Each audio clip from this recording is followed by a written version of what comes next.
श्री गोपाळ कृष्ण भगवान की जय। लीळा नंबर 284। महदायसाचा उपहार स्वीकार। दुसऱ्या दिवशी महदायसाने सर्वज्ञांसाठी आणलेले उपहाराचे सर्व पदार्थ बाईसाच्या हाती दिले। सर्वज्ञ बाहेर पडवीत बसले होते। महदायसा आणि बाईसा आत बसल्या होत्या। महदायसा म्हणू लागली, शेवयाची खीर करू व तांदूळाचा भात करू। तेव्हा बाईसाने महदायसाला सांगितले, बाबांना तांदूळाची खीर आवडते तर तांदूळाची खीर करू व शेवया उकडू। महदायसाने म्हटले, असं कसं म्हणता बाई, ईश्वरी काही आवडी असते। शेवयाची खीर करू आणि तांदूळाचा भात करू।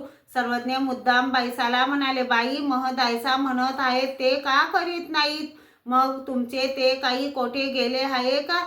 एवढ्याने सर्वज्ञांचे बोलणे लक्षात आल्यामुळे महदायसा जीवी फोडली आणि बाईसास सांगितले, बाई आता तुम्ही जे जाणता ते करा।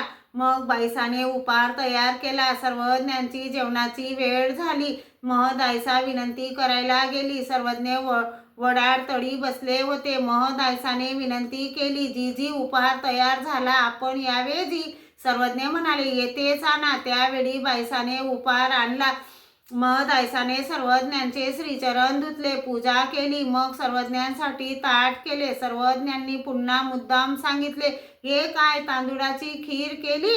ही म्हणत होती ते का केले नाही? मग महदायसाने दंडते घातली, जीजी मी जाणत नव्हती जी। सर्वज्ञ म्हणाले, बाई तुम्ही म्हटले ते तसेच ईश्वरी काही आवडी असते, परंतु आमची प्रवृत्ती बाईसा जाणतात। येथे आहे तोपर्यंत बाईसाला विचारत जा, बाईसा म्हणतील तसे करा। मग सर्वज्ञांचे जेवण झाले, गुन्हा केला, पानाचा विडा घेतला। श्री गोपाळ कृष्ण भगवान